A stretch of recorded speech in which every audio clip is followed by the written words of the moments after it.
Amigas y amigos, muy buenas tardes tengan ustedes. Los saluda con el afecto de siempre José Manuel Villalpando, aquí en una emisión más de su programa, La Historia que Quiero Vivir, que, como ustedes bien saben, y mucho lo agradezco, está disponible para que lo vean, lo escuchen, todos los sábados a partir de las 5 de la tarde. A las 5 de la tarde en punto, las 17 horas, este programa aparece, se sube, está listo para verse en el canal de YouTube de, valga la redundancia, José Manuel Villalpando, donde además, como siempre lo reitero, pueden encontrar ustedes cuando gusten, cuando lo deseen, cuando tengan ganas, literalmente cerca de 500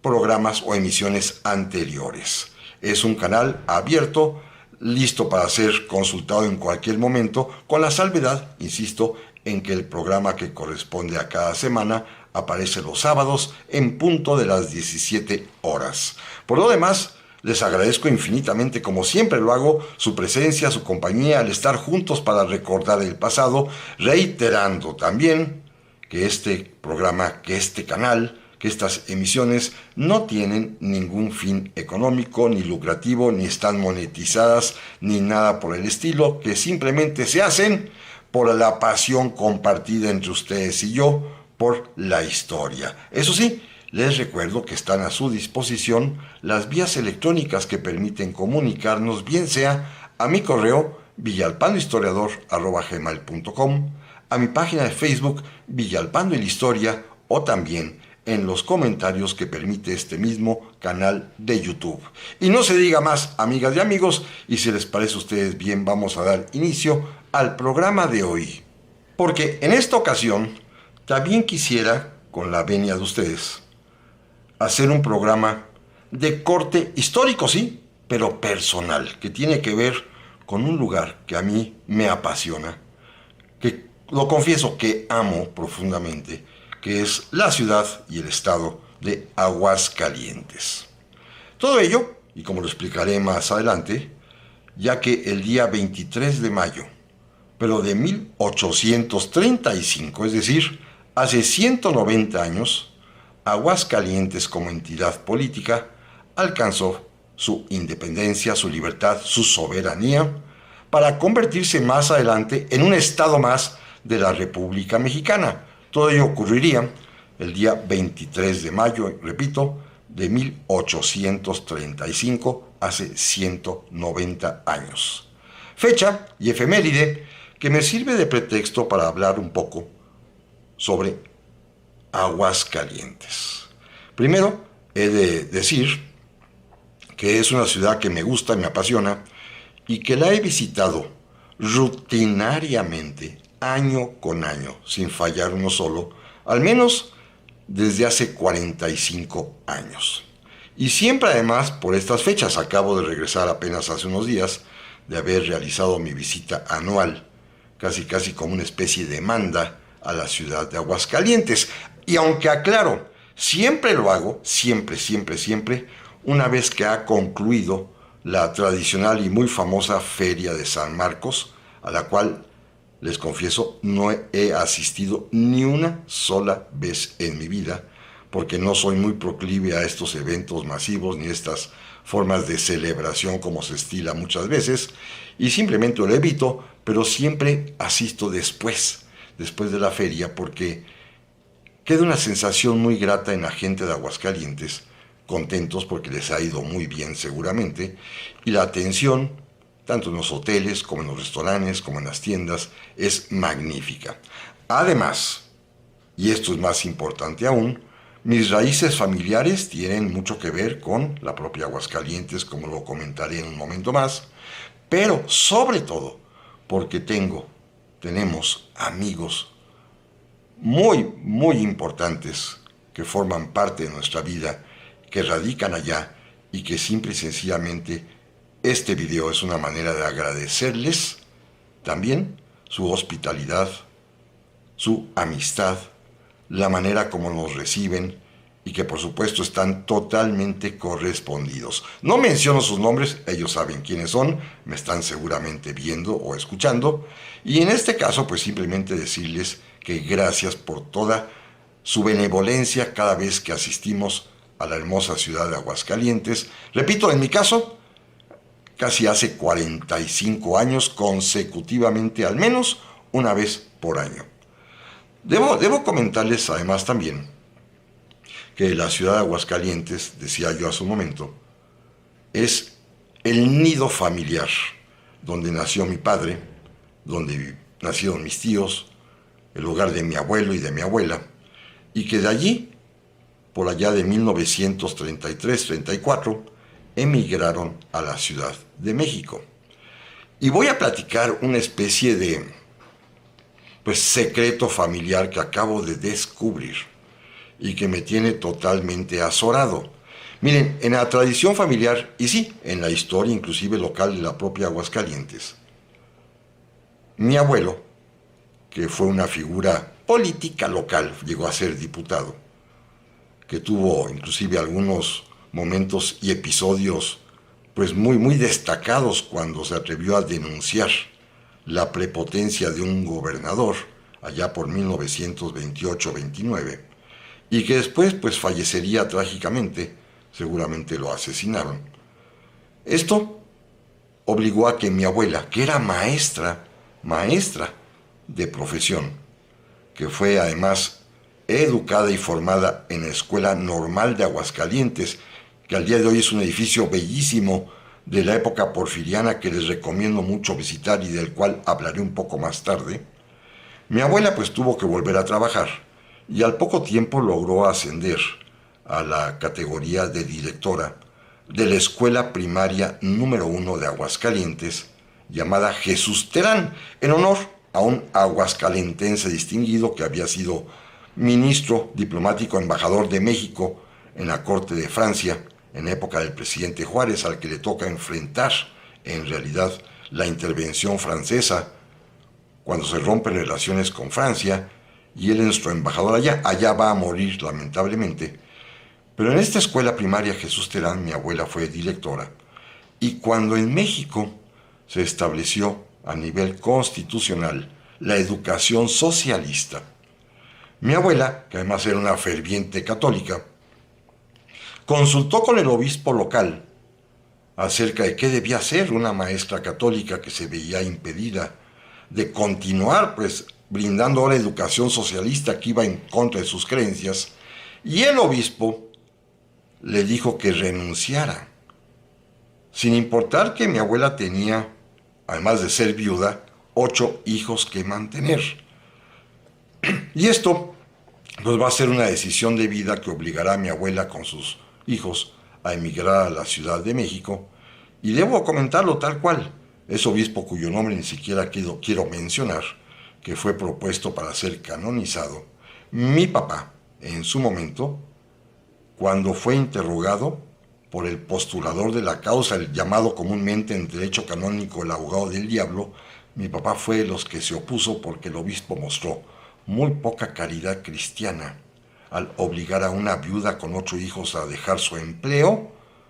en atención a que la educación socialista atentaba contra los principios católicos. Esta fue la razón oficial por la cual mi abuela salió de la ciudad de Aguascalientes con sus hijos. Razón que inclusive consta en algunos libros por allí y que está en las declaraciones que mi padre hizo ante la causa de beatificación de este obispo. Pero esta vez debo decirles y confesarles que me encontré una razón más, quizás mucho más poderosa, o que tiene que ver con, porque aproveché mis días para asistir, como siempre lo hago, al Museo de Aguascalientes, que es un lugar hermosísimo, donde estaba la antigua Normal, pero también para visitar el archivo municipal, en búsqueda de algunos datos de mi familia, precisamente para ahondar un poco más en la vida de mi propio abuelo. Pero me encontré, ahora ya con los modernos sistemas digitales, en un archivo que lo tienen muy bien organizado y perfectamente bien estructurado, me encontré referencias a otras mujeres de la familia Villalpando. Fíjense qué chisme, lo tengo que indagar más, pero ya encontré la pista. Que entre 1910 y 1930, dos señoras hermanas Villalpando, y lo digo sin ningún pudor y ni modo, tenían una casa de citas, así tal cual, legal, porque encontré todos los permisos, las visitas sanitarias que hacían los inspectores, la obligación que les impusieron en una calle muy céntrica de Aguascalientes, de que eso sí, a 100 metros a la redonda no hubiese ninguna escuela, pero las buenas señoras, supongo que son mis tías, se dedicaban al más antiguo oficio de la humanidad, como se dice, y manejaban esta casa de citas. Tengo la impresión, por algunos rastros que ya encontré de las cartas de mi abuela, de que esto la ofendía profundamente pensar que su difunto esposo tenía unas parientes que se dedicaban a estas artes, y esto quizás sea otra de las razones por las cuales mi abuela decidió emigrar de Aguascalientes y venir a la Ciudad de México. Son todavía suposiciones, lo único que tengo ya confirmado son los documentos que obtuve, repito, en el archivo de la ciudad de Aguascalientes, en donde estas señoras, posiblemente mis tías, solicitaron los permisos de apertura, realizaron todas las inspecciones sanitarias año con año, seguramente de las chicas que ahí trabajaban, y finalmente el aviso en que ya cerraban el lugar 20 años después para dedicarse ya a otras actividades. Así que esa es la historia que me encontré, que apenas pues voy a empezar a indagar con más profundidad en los recuerdos familiares para ver qué tanto tiene que ver con la decisión de mi abuela, ofendida sí por la educación socialista y por las indicaciones de su obispo, tuvo que emigrar de la ciudad. Pero bueno, este es el chisme familiar. Pero lo importante que quería yo platicarles es que, como lo dije al principio, el día 23 de mayo de 1835, Aguascalientes alcanzó la categoría de un territorio libre e independiente que en ese momento dependía del estado de Zacatecas. Miren, la historia es la siguiente. Aguascalientes se funda ya a finales del siglo XVI por don Juan de Montoro y va a ser parte de lo que se conocía entonces como el Reino de la Nueva Galicia, cuya capital era la ciudad de Guadalajara. Mantuvo esta condición de ser una alcaldía mayor, gracias a que había una población preponderantemente indígena, que es la que funda precisamente el barrio de San Marcos, que está muy cerca del centro de la ciudad, con el famosísimo y hermoso Jardín de San Marcos. Y cuando en el siglo XVIII, a partir de 1780 y tantos, se establece la supresión de los reinos y se incorpora o se crean las intendencias, el virrey de México decidió que Aguascalientes, en lugar de pertenecer, como había sido tradición, ahora a la nueva Intendencia de Guadalajara, pasara a ser parte de la nueva Intendencia de Zacatecas. Obviamente hay una razón lógica, las distancias. De Aguascalientes a Guadalajara hay más de 250 kilómetros, y en cambio de Aguascalientes a Zacatecas son apenas 120 kilómetros. Así que había una razón lógica fundada en las distancias para hacer este cambio y que Aguascalientes pasara ahora a depender de la Intendencia de Zacatecas y no tradicionalmente, como había sido, de los habitantes del gobierno de Guadalajara. Y esto al parecer no le gustó a la población de Aguascalientes, que siempre estuvo muy quejosa por varios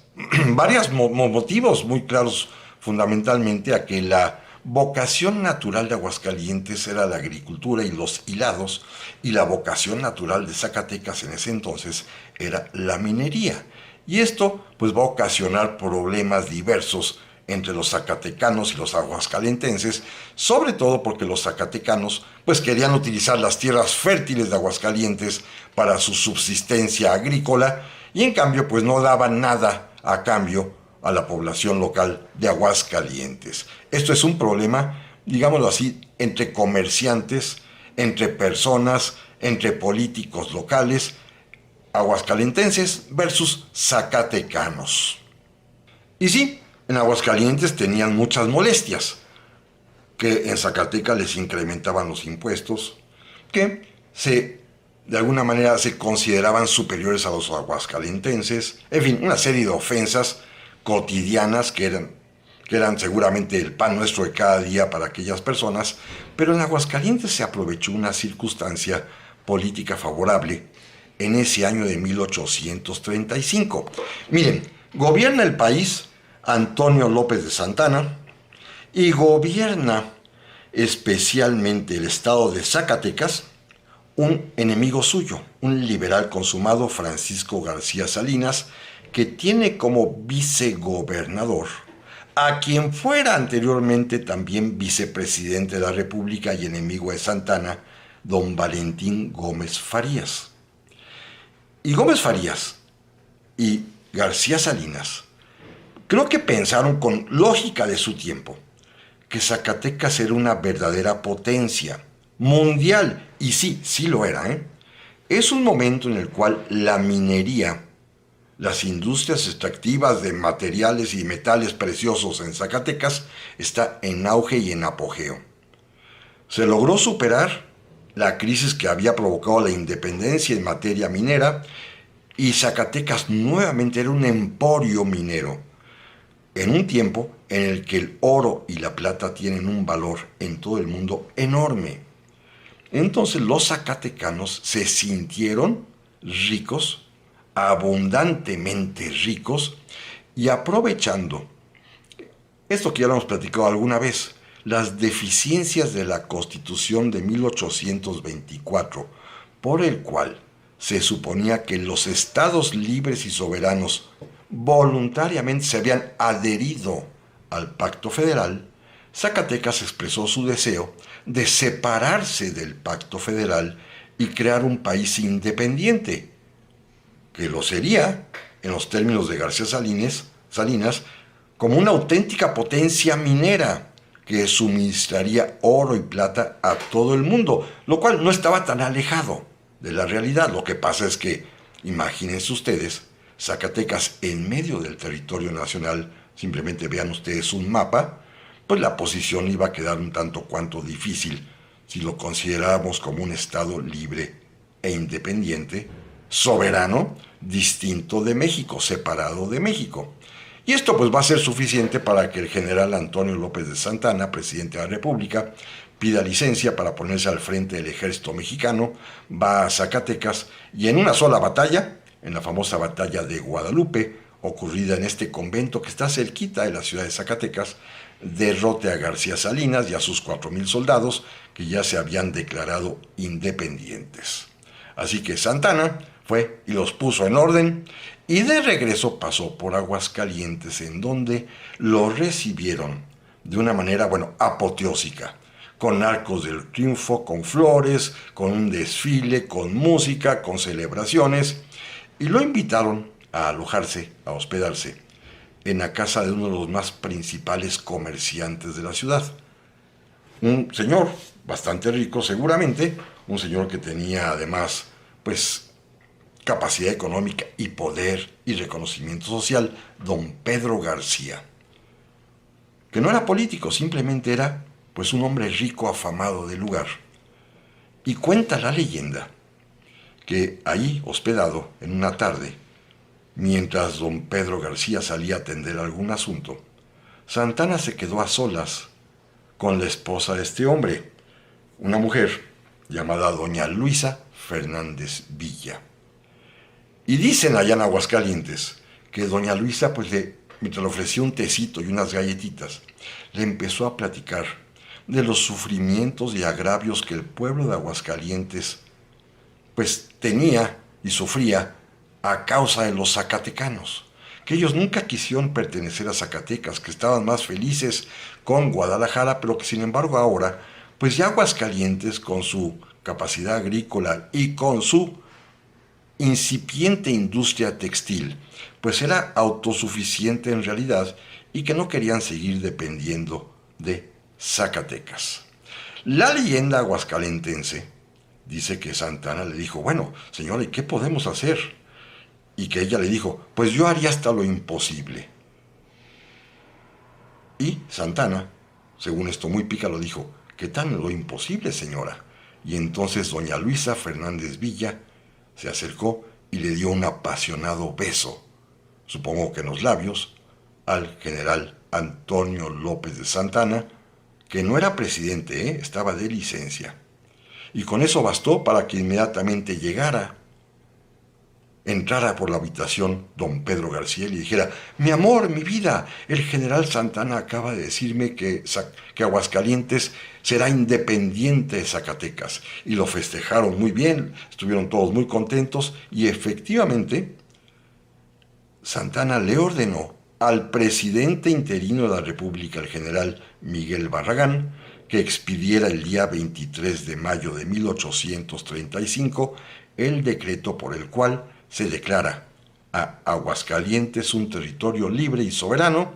separado de Zacatecas. Más adelante será ya incorporado como Estado de la Federación en 1857, pero mientras tanto se había conseguido la independencia con respecto a Zacatecas gracias al beso que le dio doña Luisa Fernández Villa a Antonio López de Santana, un beso además inmortalizado por los propios aguascalentenses, porque si ustedes se fijan con curiosidad en el escudo de armas de esta entidad federativa de Aguascalientes, podrán observar que en uno de los cuarteles están unas cadenas que se rompen y abajo unos labios femeninos con la indicación clara de que se trató de un beso el que consiguió que se rompieran las cadenas. Es una leyenda en Aguascalientes, que inclusive allá circula, todo el mundo la comenta, a grado tal que en el propio Palacio de Gobierno hay un mural en donde aparece la figura de esta mujer, Luisa Fernández Villa, y atrás de ella, con un gesto así por supuesto malvado, Antonio López de Santana, pero los labios de ella están rozagantes, símbolo que le acaba de dar un beso para conseguir la libertad, la independencia de Aguascalientes. Claro, esto me permite, como ya lo platiqué en alguna otra ocasión aquí en este mismo año, pues relacionar esta leyenda con su verdadero origen. Sí, en Aguascalientes la citan mucho, pero el verdadero creador de esta tradición de indicar que Aguascalientes obtuvo su independencia por un beso no fue la población de Aguascalientes, fue el mismo Antonio López de Santana, ya lo hemos platicado en alguna ocasión, porque en esos años, en 1835, es cuando él se sentía y decía ser, claro, le atribuía a la prensa, que la prensa, por supuesto, pagada, le decía que era el Napoleón del Oeste, el Napoleón en América. Y él quería vivir experiencias como Napoleón. La más ridícula de todas, que ya la hemos comentado en alguna ocasión, es cuando finalmente fue vencido al año siguiente, en 1836, en la batalla de San Jacinto, allá en Texas, y al ser capturado y llevado frente al general Samuel Houston, que lo derrotó, Santana le dijo que estaba frente al Napoleón del Oeste. Esta fue la parte más ridícula, pero ya antes había hecho varias cosas que, según él, lo asemejaban a Napoleón, y él quiso, como Napoleón Bonaparte, vivir una experiencia similar a la que el emperador de Francia había vivido en su momento, que ustedes seguramente recuerdan. Se sabe que Napoleón Bonaparte le concedió la independencia a lo que después será Polonia, el Gran Ducado de Varsovia, gracias a que una mujer polaca, la condesa María Waleska, casada y con un hijo, se le entregó a Napoleón Bonaparte y obtuvo la libertad de su patria.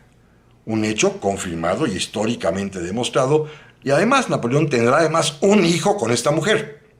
que será después el famoso conde Walewski, que será un digno representante de Francia en la época de Napoleón III. Pero Napoleón Bonaparte efectivamente le dio la libertad a Polonia por una mujer. Bueno, Santana seguramente quería sentirse como Napoleón en ese tiempo en que admiraba y quería emular todo lo que hacía Bonaparte, y entonces quería vivir una experiencia similar, y es él quizás el que haya difundido la idea de que le concedió la independencia, la libertad a Aguascalientes por la intercesión a través de un beso de una mujer, doña Luisa Fernández Villa. Claro, ya entrando en suposiciones, habría que preguntarse si fue solamente suficiente un beso o hubo algo más por parte de las exigencias de Santana, o si todo esto es simplemente un mito inventado por él. Lo único real y cierto es que, eso sí, al día siguiente de que se emite el decreto del 23 de mayo de 1835, va a ser nombrado gobernador y jefe político del nuevo territorio de Aguascalientes, don Pedro García, el esposo de doña Luisa Fernández Villa. ¿Coincidencia? ¿O era un factor político importante? ¿O fue auténticamente real y cierto que esta mujer, con un solo beso, quizá, o algo más, obtendría de Antonio López de Santana la independencia y la libertad de Aguascalientes, como lo quiere la leyenda, como lo manifiesta el mural que, repito, está en el Palacio de Gobierno, o como se narra en muchos lugares, inclusive en el propio escudo de armas de Aguascalientes. Esto ocurriría, repito, el decreto que confirma la libertad del territorio de Aguascalientes el día 23 de mayo de 1835, hace 190 años. Pero no se queda con eso Aguascalientes. Quisiera yo platicarles algunos episodios históricos fundamentales que cada vez que visito la ciudad voy al sitio exacto donde ocurrieron, porque para mí son sumamente emotivos los tres distintos, los tres ocurridos también en el propio estado de Aguascalientes entre 1811 el primero y el último 1914. Tres episodios muy importantes. Primero, allá en 1811, en el mes de enero, pasaron por la ciudad de Aguascalientes ya en su huida hacia el norte de la Nueva España. Después de la derrota de Puente Calderón, Miguel Hidalgo, Ignacio Allende, Mariano Jiménez, Juan Aldama y el resto de los ejércitos insurgentes que aún permanecieron después de esta terrible batalla de Puente Calderón ocurrida a principios de ese año de 1811. Iban ya de huida. En Aguascalientes se instalaron en una hacienda que está a unos kilómetros adelante de la capital, que es la hacienda de Pabellón. Ahí, en esta hacienda de Pabellón, reunidos los insurgentes, fue cuando Ignacio Allende decidió deponer, quitar, derrocar el mando del padre Hidalgo. Hidalgo era el generalísimo de las armas insurgentes, así nombrado por todo el ejército, y fue depuesto por Ignacio Allende, que estaba incómodo, molesto, por la manera como Hidalgo había conducido la guerra, que salvo la primera gran batalla en Guanajuato, donde triunfaron los insurgentes, después a partir de ahí, Aculco y Puente Calderón habían sido derrotas. Así que Ignacio Allende, que tenía cierta inquina contra el padre Hidalgo, ya se ha platicado algunas veces aquí en este programa, por ejemplo, cuando ordenó el saqueo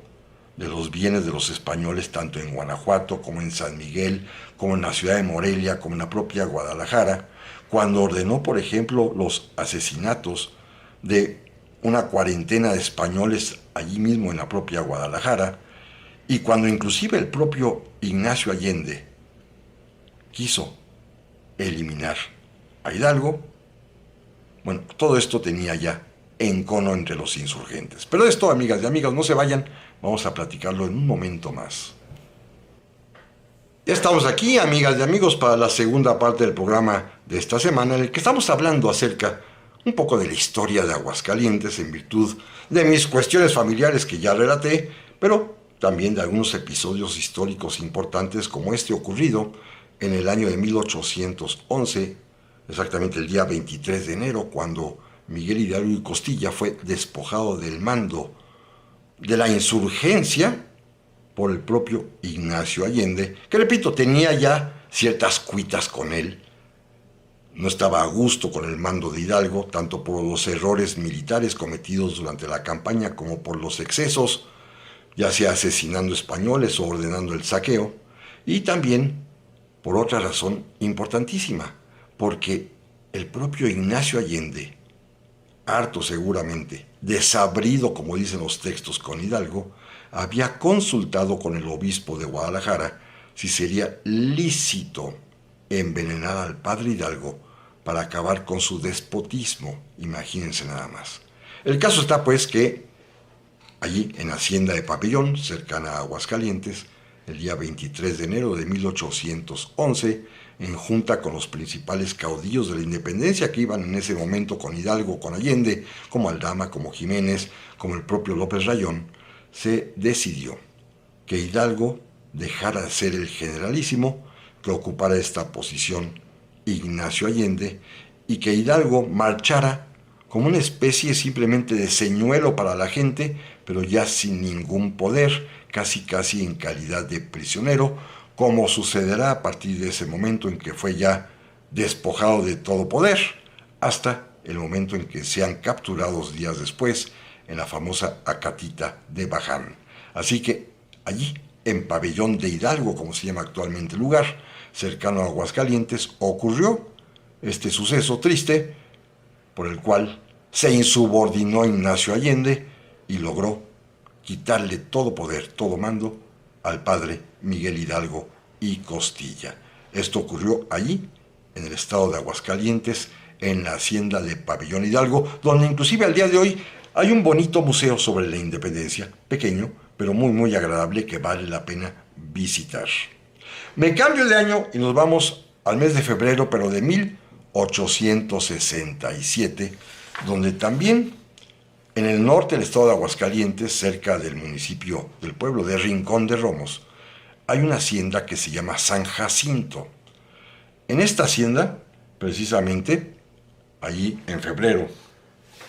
el 1 de febrero de 1867, se libró una batalla importantísima, de esas que marcan ya la caída final del imperio de Maximiliano. Allí, el general Mariano Escobedo, con el ejército del norte, derrotó al general Miguel Miramón. Miramón, que acostumbraba a ganar batallas, de las pocas que perdió en su vida, esta fue una de ellas, allí en San Jacinto, acababa de asaltar y de atacar la ciudad de Zacatecas, en donde estuvo a punto de capturar a Benito Juárez, que escapó, como dicen los textos del propio Juárez, gracias a la velocidad de su carruaje. Pero Miramón tuvo que retirarse y, llegando al estado de Aguascalientes, ahí en San Jacinto, ahí lo alcanzó el ejército del norte del general Mariano Escobedo, lo derrotó por completo, ahí en San Jacinto, pero además los sucesos posteriores son dramáticos e importantísimos. Escobedo capturó un centenar de prisioneros de origen francés, soldados franceses que habían venido con la intervención y que no se retiraron cuando el mariscal Bazaine ordenó el repliegue de las tropas y que abandonaran México. Franceses que decidieron voluntariamente quedarse. Pero para ese momento, México ya no estaba en guerra con Francia, que ya se había retirado, así que eran considerados como piratas. Y el general Mariano Escobedo decidió aplicar las leyes que ya en su momento habíamos comentado aquí en este programa, por las cuales se castigaba con pena de muerte a los traidores a la patria, pero también a quienes coadyuvaran, y específicamente a los piratas, a nacionales de un país con el cual México no estaba en guerra, pero que estaban aquí formando parte del enemigo. Así que 108 franceses fueron fusilados ahí en la hacienda de San Jacinto el día 1 de febrero de 1867 por órdenes del general Mariano Escobedo, que también fusiló, y esto es muy interesante, a uno de los hermanos del general Miguel Miramón, al hermano mayor, que se llamaba Joaquín Miramón, que tenía el grado de coronel, que fue capturado y por supuesto pasado por las armas, ejecutado inmediatamente por órdenes también de Mariano Escobedo. Después de esta derrota, Miramón se replegará a Querétaro,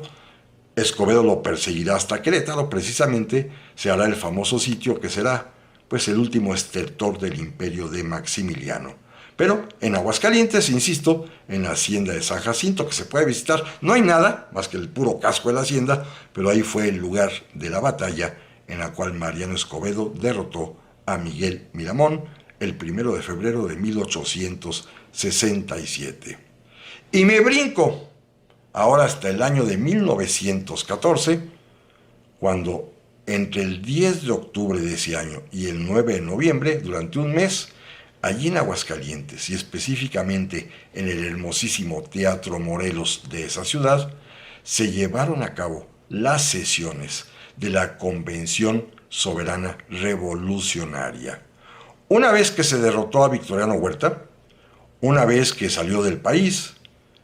las fuerzas revolucionarias decidieron reunirse allí en Aguascalientes, el centro del país en realidad, y en el Teatro Morelos. Ahí estaban los representantes de los cuerpos de ejército que formaron parte del ejército constitucionalista. Todos ellos al mando de Venustiano Carranza, pero con 4 comandantes diferentes. El ejército del noroeste con Álvaro Obregón, la división del norte con Pancho Villa, el ejército del noreste con Pablo González y el ejército libertador del sur con Emiliano Zapata. Muchos de ellos estuvieron presentes, como el propio Álvaro Obregón, como el propio Pancho Villa en algún momento, pero Pablo González, por ejemplo, y Zapata nombraron representantes. Venustiano Carranza no acudió. Es un evento importantísimo en la historia de México, porque la convención se declaró soberana, eran los vencedores. Y pensaron que ellos mismos podían ya definir el rumbo del país, a lo cual don Venustiano se opuso. La convención misma decidió deponer a Venustiano Carranza, nombró un presidente de la República interino, el general Eulalio Gutiérrez, y allí, entre los discursos, pues sucedieron cosas interesantísimas, por ejemplo, la invitación a que los zapatistas se incorporaran, representados por Antonio Díaz Soto y Gama, que es el que en el propio Teatro Morelos estruja la bandera nacional diciendo que era una bandera de los traidores. Los villistas sacaron sus pistolas, estuvieron a punto de darse balazos, pero finalmente pues no pasó nada. La convención de Aguascalientes más adelante será derrotada en las famosas batallas del Bajío por el propio Álvaro Obregón, que vencerá a Pancho Villa, pero es un momento de esos luminosos de nuestra historia, en donde sí se hicieron presentes muchos ideales revolucionarios. Miren,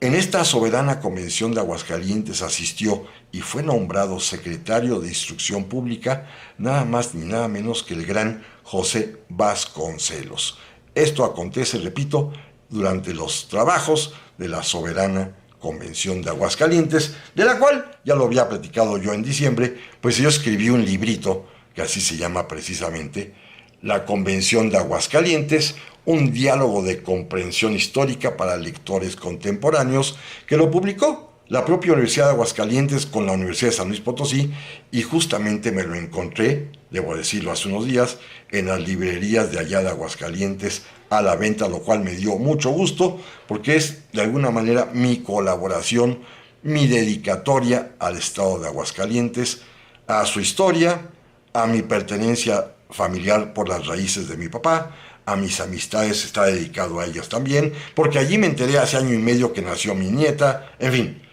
Este pequeño libro que está publicado allá en Aguascalientes, que allá se vende a un costo muy, muy ínfimo, también tiene un apartado final que se refiere a la historia de mi abuelo, este que les he comentado al principio del programa, cuando sobre todo se enfrentó a un gobernador por su despotismo, ya que se había asesinado a un senador, y mi abuelo pues se vistió una especie de héroe local cuando se opuso frontalmente al gobernador, y años después será asesinado. Aún cuando escribí este texto, aún no encontraba yo estos otros expedientes que les platicaba al principio de mis tías, de la vida galante seguramente, pero sin embargo, bueno, espero completar la investigación y volverle a proponer a los amigos de Aguascalientes un anexo a este pequeño trabajo. Pero déjenme ir a otra parte interesantísima, para mí muy importante. Cada vez que visito Aguascalientes, por supuesto, voy a la Hacienda de Pabellón, Naturalmente voy a la Hacienda de San Jacinto, por supuesto al Teatro Morelos, que es el lugar, el escenario de esta convención revolucionaria, pero también paseo por sus calles, por sus lugares, por el Jardín de San Marcos, en fin, por la casa que fue inclusive de mi papá, que está ubicada justamente en la calle Miguel Barragán. Miguel Barragán, este presidente que es el que dicta el decreto que confiere el día 23 de mayo de 1835 la libertad al estado de Aguascalientes, pues le dedicaron una calle.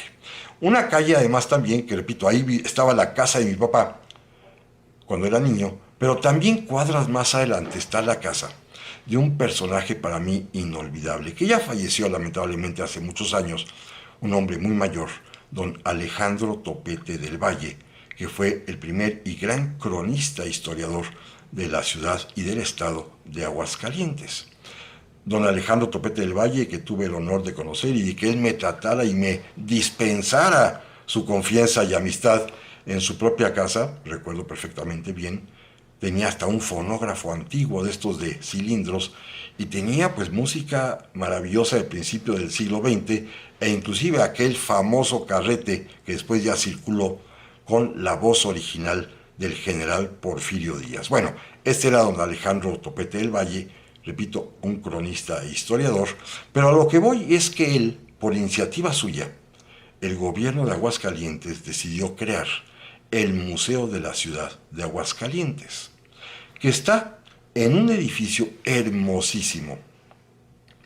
que era la antigua Escuela Normal de Aguascalientes, donde se estudiaba para maestras. El edificio, además también, que se conserva impecable e intacto, es el edificio donde mi abuela, María Nava, estudió para maestra y donde obtuvo además su título profesional que tenemos en la casa, ahí en un lugar destacado, porque fue la primera maestra de la familia, mi abuela María Nava, egresada de la Normal de Aguascalientes. Bueno, en ese edificio se decidió instalar el Museo de la Ciudad de Aguascalientes. Es un rumbo muy bonito. Los que conocen Aguascalientes seguramente lo ubican y si no se los recomiendo porque frente al museo está una iglesia hermosísima, la iglesia de San Antonio, construida por un alarife arquitecto artesano mexicano, don José Guadalupe Reyes, que hizo un templo que es francamente muy bello, y a media cuadra hay otra edificación muy extraña, construida por un inversionista ferrocarrilero de principios del siglo XX, el famoso Castillo Douglas. Bueno, entre estas dos edificaciones magníficas está el bello edificio de la Normal de Aguascalientes. Y el lugar es un lugar francamente hermosísimo que a mí, les confieso, me gusta mucho. Se respira paz, tranquilidad. Como todos los museos en México, la mayor parte de ellos, hay pocos visitantes. Así que puede uno deambular por el interior del edificio de una manera plácida, tranquila, y disfrutar en su último salón de la galería dedicada al gran pintor de origen de Aguascalientes, precisamente, Saturnino Herrán, que tiene unos cuadros hermosísimos y que afortunadamente el estado de Aguascalientes ha procurado reunirlos todos en este museo. Y ahí puede uno apreciar estas bellísimas obras de arte de Saturnino Herrán, un pintor que vivió a principios del siglo XX y que sin embargo él mismo forma con otros tres autores de obras de arte importantísimas, cada uno en su especialidad, el trío de los grandes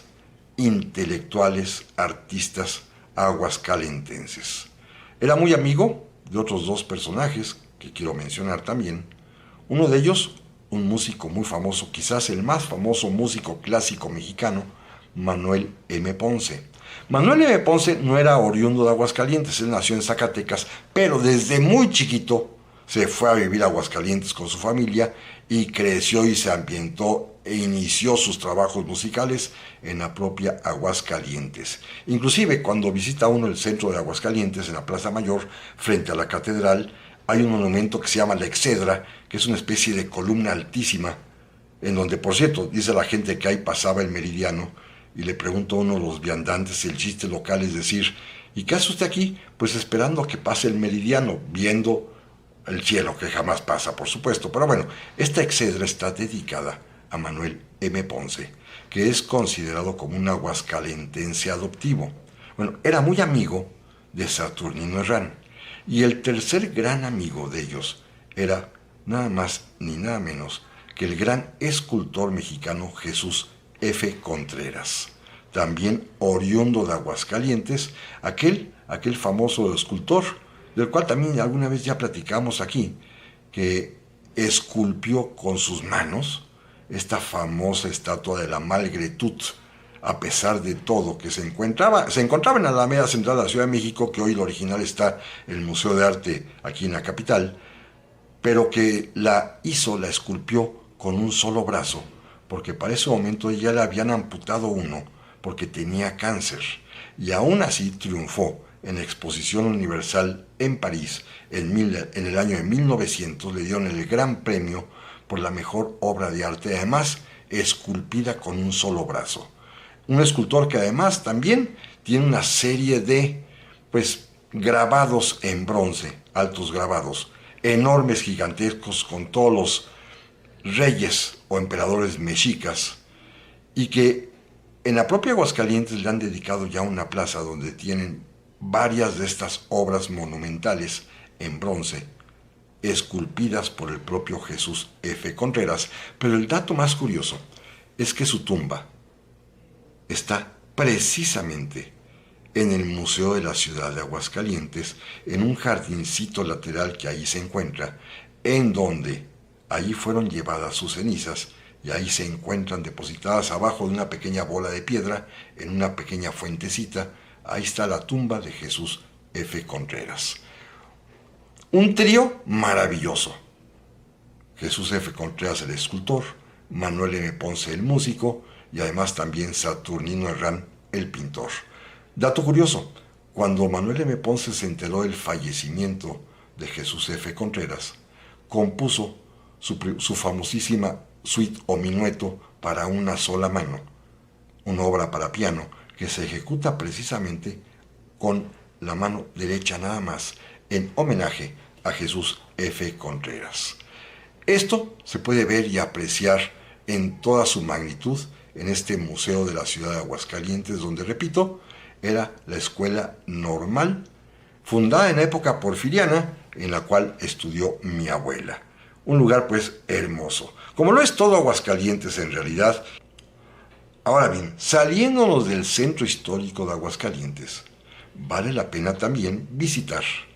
en las antiguas afueras, hoy ya está dentro de la ciudad, la estación del ferrocarril. Hay que destacar que durante la época revolucionaria, precisamente, Aguascalientes era un nudo ferrocarrilero importantísimo. Ya desde la época porfiriana, que se tendió el trazado de las vías férreas, se estableció una estación en Aguascalientes, pero a partir de la Revolución, Aguascalientes se va a convertir en un enclave ferrocarrilero importantísimo para el país, porque de ahí se distribuyen las vías férreas que van hacia Chihuahua, que van hacia Sonora, que van hacia Nuevo León, todo porque Aguascalientes se convirtió en el centro ferrocarrilero del país, y la antigua estación y los antiguos talleres del ferrocarril al día de hoy están convertidos en un hermosísimo museo de los ferrocarriles que se los recomiendo ampliamente. Vale muchísimo la pena visitarlo, porque inclusive tiene hasta un ferrocarril a escala que se puede manejar y se puede jugar un poco con él, pero el edificio, la conservación, la museografía, los objetos que ahí tienen, la colección de carros de ferrocarril que ahí se encuentran también, y de máquinas, y de distintas locomotoras, y de distintos vagones de pasaje, pues es una experiencia fantástica para hoy en día, sobre todo que el ferrocarril quiere volver a usarse. Bueno, para que vean ustedes cómo era el ferrocarril allá hace un siglo más o menos, porque todavía yo les confieso que de chico sí llegué a viajar a Aguascalientes en tren. Se hacía toda una noche y lo hacíamos mis padres y yo con mis hermanos, y pues nos íbamos a la aventura aguascalientense en ferrocarril, que era más práctico que ir por carretera. Hoy las autopistas lo hacen muy muy cómodo, pero en aquellos tiempos, todavía en los años 60, 70, yo sí llegué a viajar en ferrocarril a la ciudad de Aguascalientes y desembarcar en esta estación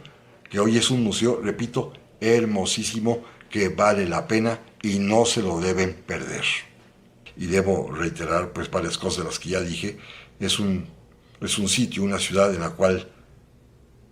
por el arraigo familiar, por las amistades que ahí tenemos, yo lo disfruto particularmente y acabo de estar justamente hace unos días en Aguascalientes. Este es el tema que quería tratar el día de hoy, simplemente como una especie de homenaje a este lugar y resaltando, eso sí, que el día 23 de mayo de 1835, hace 190 años, la ciudad de Aguascalientes y el estado de Aguascalientes alcanzó su libertad gracias al decreto que otorgó el presidente Miguel Barragán por órdenes de Antonio López de Santana, quien argumentó que le otorgaba la independencia a Aguascalientes gracias al beso que le dio doña Luisa Fernández Villa, hecho que quedó inmortalizado para siempre en el propio escudo de armas de la ciudad. Amigas y amigos, el programa de hoy fue más breve, pero el tema era muy concreto, lo que quería yo platicar con ustedes, y les agradezco infinitamente su compañía, su presencia, y primero Dios, aquí nos vemos y nos escuchamos la próxima semana. Pásenla muy, pero muy bien. Hasta la próxima.